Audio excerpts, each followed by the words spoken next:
For the past 2 months or so, this guy, the Mateview GT, has been my main monitor in my home here in Stockholm. I bought this guy to be able to run a proper home office setup, and I got it for around 550 euros at the time. I figured this was a very solid price level for a 34-inch monitor with a 165Hz refresh rate and potentially a 1 cable setup for using with my MacBook Pro 14. Unfortunately, when I received this monitor and unboxed it, I didn't have my camera available, so I had to shoot it with the MacBook Pro 14 camera and the microphone in the MacBook Pro. So this next part will be a little bit of an experiment to see how some footage like that will actually fare in this video. I thought I might be able to do a re-unboxing later on, which is not going to be possible because this is very meticulously packed. So let's do the unboxing of this guy and see how this is set up. So when opening the box up, we get presented with this huge layer of protective foam that has got some arrows here stating that this side should be up when we are taking the monitor out.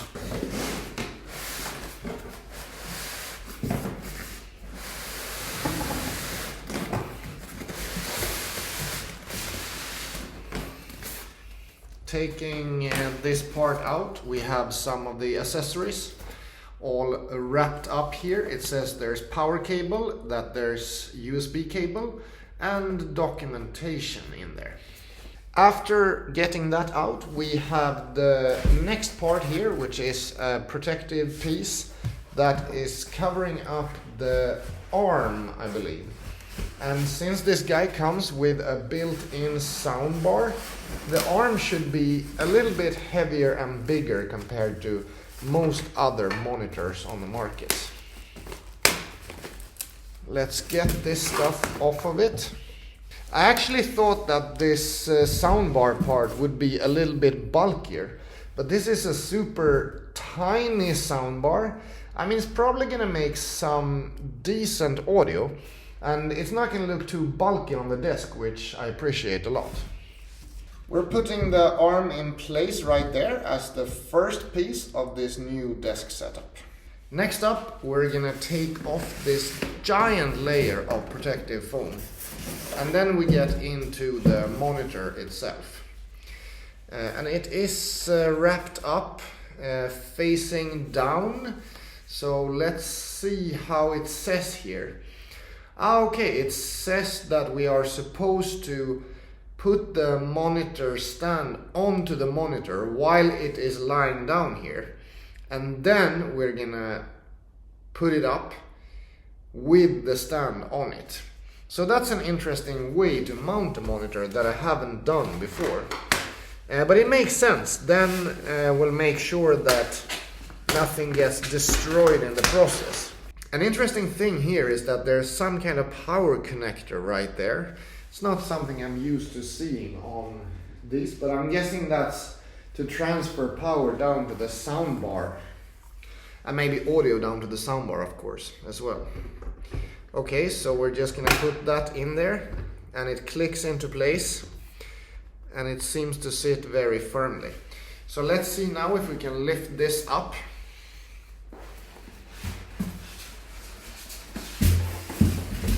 Yeah, that worked pretty well. And there we have the monitor on its arm. As you can see, it is a fairly wide thing, and that's what I'm getting into testing now. Testing a super wide monitor for the first time. Here we have the accessories that came along, some documentation. We have USB-C to USB-C cable, the main one I will be using to plug in my laptop. We have USB-C to USB-A adapter. Then we have a DisplayPort to DisplayPort cable. If you don't have USB-C or want to connect this to an eGPU, this guy could come in handy. And last but not least, we have one of the things I really appreciate with this monitor, which is a USB-C cable for the power connection. This is the first monitor ever that I have seen coming with a USB-C cable to plug into power. And this power brick is quite a decent size. This is something I think I could bring along even, but I'm probably gonna keep it here. But just knowing that you could replace this with any kind of USB-C cable as long as it's got enough power, it's just really rewarding, I think, when buying a monitor. On the back side here we have this little guy that comes off to reveal all the connectors. Then one thing I can see right away is that there is nothing here to sort of work with your cable management. This is a very sleek stand, but there's no extra cable management options on it. Plugging into USB-C is super easy for the power, and then we need the USB-C connector to plug into the laptop. So these are all marked out really well, so no problem at all connecting. And I mean, that kind of 2 USB-C cable setup is just a dream, I think. Very much appreciate being able to set it up that easy. The current setup that I'm using here is my MacBook Pro 14 plugged into a docking station that is hidden behind here. And the reason for this is one of the gripes that we have to get to right away with this monitor. It has USB-C, and you are supposed to be able to connect it with USB-C to receive power to the laptop, to drive the monitor, as well as for data transfer. However, the power that goes into the laptop is limited to 10 watts. This is so low that it's basically not possible to do much at all with it. To combat that issue, I actually had a docking station lying around in the office. So I brought it here and I've set it up with a USB-C connector from the docking station into the monitor, and then another USB-C from the docking station into the laptop. So with the power that the docking station gets, this provides ample power to the laptop and allows me to use a solid 1 cable setup. Although it is a bit more messy on the desk than what I actually wanted it to be from the beginning. This 1 cable setup works really well most of the time, but sometimes I have had the issue that when connecting,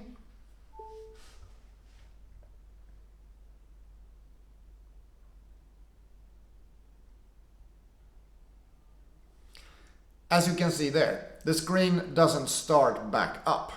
And this is fairly annoying, although the solution has been super simple. And I'm not sure if this is because of the docking station or because of the monitor. But as soon as I unplug the monitor cable from the docking station and then replug it, the monitor will come back on. And it takes just a few seconds for it to find the signal, and then it fires back up. So that's the only problem I've been having with my setup here. But the 10 watt limitation, I wasn't aware of it from beforehand, and that is a really annoying limitation to deal with. Outside of the MacBook Pro, I also have a Nintendo Switch OLED here. And the Nintendo Switch setup has been working really well as well. Either you can use it with a stretched out format to fill out the screen as well as possible, or you use it with a regular screen format and get some black borders on the side. I have also been gaming with my Dell Inspiron 16 Plus, and we'll look at some footage of gaming with this guy a little bit later on in the review.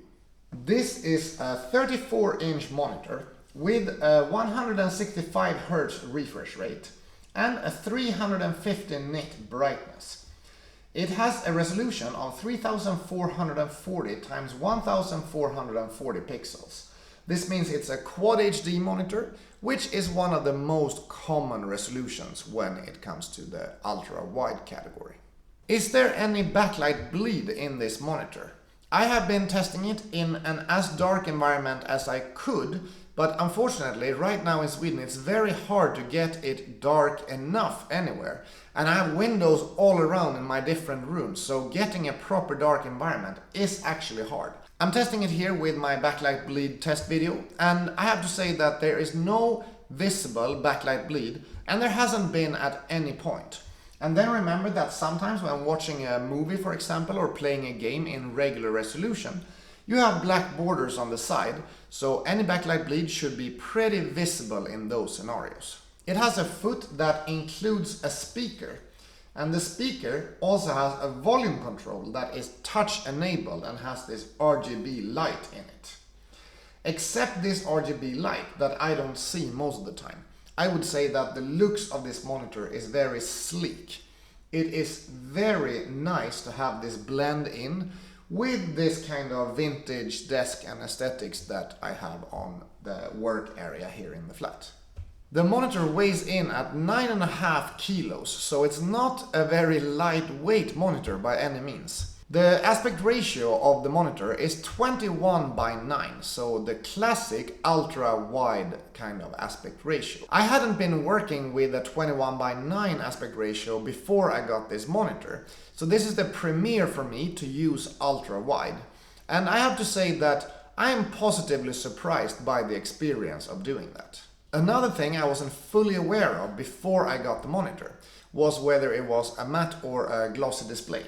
But this is a very matte display, which means even when there's some sun shining in through that window behind me, in the afternoon especially, this guy doesn't reflect anything at all, and the 350 nits of brightness is definitely ample brightness enough to be able to run this all day long, no issues. As I mentioned before, the port setup consists of one USB-C port for power, one USB-C port to plug into the laptop, one HDMI port if you need to plug in, for example, a Nintendo Switch, or if you don't have USB-C on your computer. And then there is a display port, which I appreciate, because if I want to use this with an eGPU, DisplayPort is by far the most common connector for getting the eGPU to connect to the monitor. One thing in regards to the port setup that I wasn't aware of before and that I realized when unpacking it was that this is running off of USB-C power. I really want to move as much of my electronics at home as possible over to USB-C, so having a monitor that runs off of USB-C is an amazing step in that direction. The USB-C cable can transfer data in the form of sound that goes to the soundbar down here. However, there's no USB hub functionality here. So if you want a complete one cable setup with extra peripherals included, you will need to get a docking station to be able to connect extra USB units. The other features here is one thing that is interesting in terms of navigating around the settings of the monitor. All the settings are done with one joystick down here. So when you press the joystick, you get into the menu. And then you will do all the different settings of brightness, contrast, the different picture modes, the input source and other settings here from this joystick. And I think sometimes when you are navigating in a monitor, it is super hard to know what button you are going to press. And I tend to forget it all the time. And this joystick actually makes it a breeze to understand how this works, because to the left you go back, to the right you choose the option, and then up and down you select what you want to do. So I think this is a solid navigation system. I appreciate it. Except that for navigating you also have the touch bar here. So this controls the volume, and as you can see there, it is immediately changing the volume in the unit itself here. And then we have a LED light corresponding to what volume we set it to. The audio of the soundbar is pretty good, much better than any other screen I've been using before. So when I'm with this setup working with the MacBook Pro, I tend to stay with the mic and the speakers of the MacBook Pro. As soon as I shift over to something else, like the Dell Inspiron 16 Plus that I use for gaming most of the time, the soundbar gives an enormous up over the built-in speakers. And gaming, for example in Doom or Overwatch, with this guy, makes it so much more of a full experience. And the combination of having the ultra-wide 21:9 aspect ratio and that soundbar providing quite a full sound without cluttering the desk too much is something I have really enjoyed with this monitor. This is the max volume of the speakers in the MacBook Pro.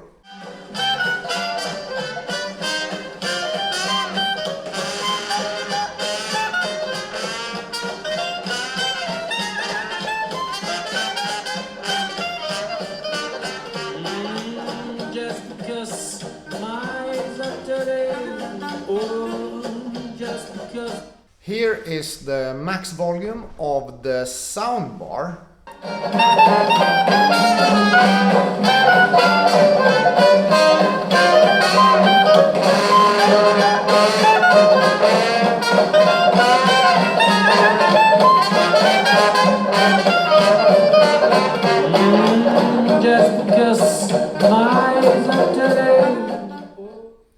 As you can see, that maxes out at quite a high volume, pretty much higher than I can actually listen to for a sustained period of time. But the quality is a little bit less good compared to the MacBook Pro speakers. For reference, here is also the speakers at max volume of the Dell Inspiron 16 Plus.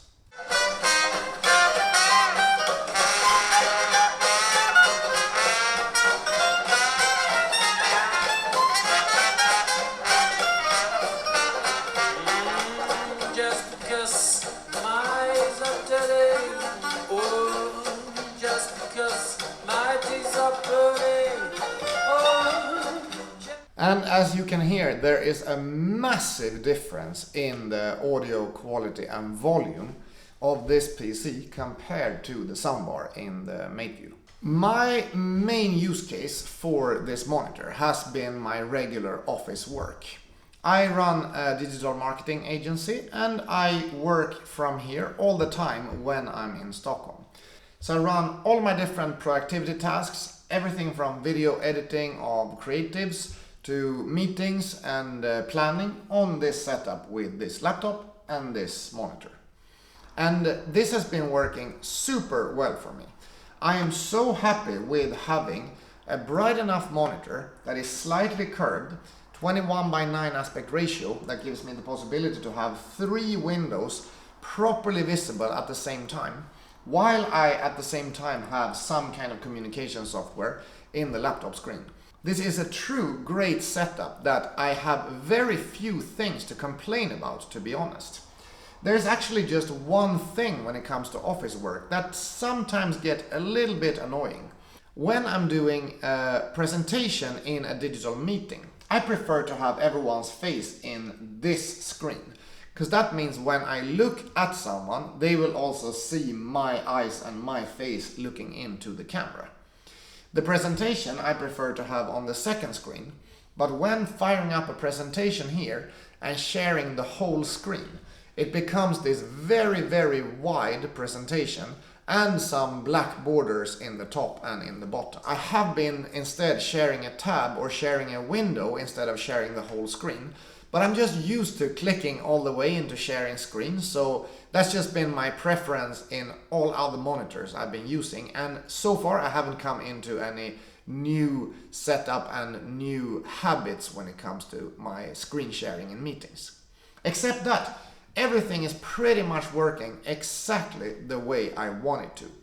Once I got the one cable setup sorted there, because I really don't want anything else than a one cable setup to run with my laptop. The other use case I've had is gaming, and I've both been gaming using the Nintendo Switch, which has been a big joy, and especially I have to say, playing a game like Mario Kart and then stretching the game out a little bit, because you don't really miss anything when you stretch out and get a little bit cut from the pixels in the top and in the bottom.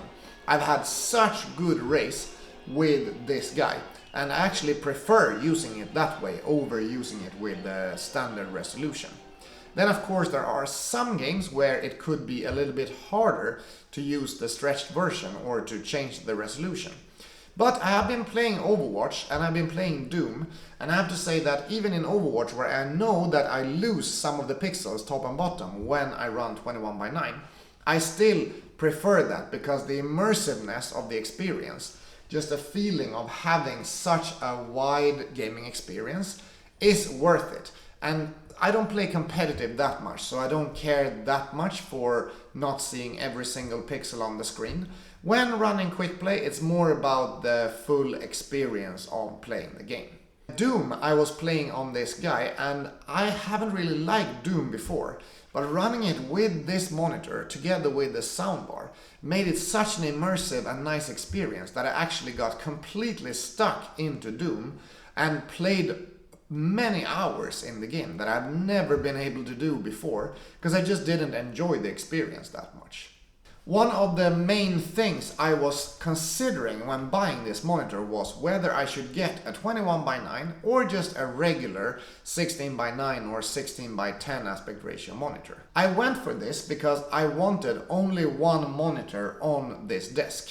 I wanted one monitor because I want an as clean desk setup as possible. This is a vintage desk after all. I got it from my dad. He used it when he was a teenager, all the way up until a few years ago when he bought another one.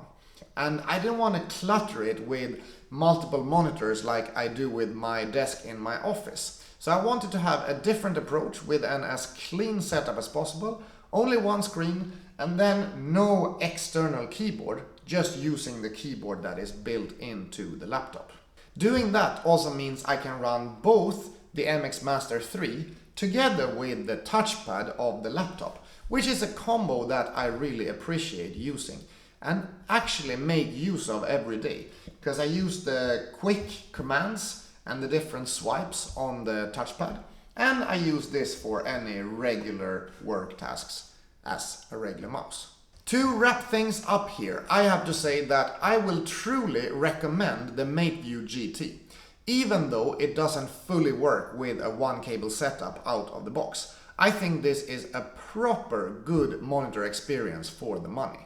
The fact that you can run it off of USB-C, that it goes power with USB-C, and that it has 165 Hz in a Quad HD 21:9 with good brightness and good colors make it such a viable option for both my work tasks and my free time gaming and video editing for this channel, etc. And just the fact that firing up DaVinci Resolve like this gives you like the preview window in a very nice size, the window with the whole movie, the timeline window with a very decent size, and then you cover so much space of the timeline here, and you can even get more by just taking the media bin down a little bit.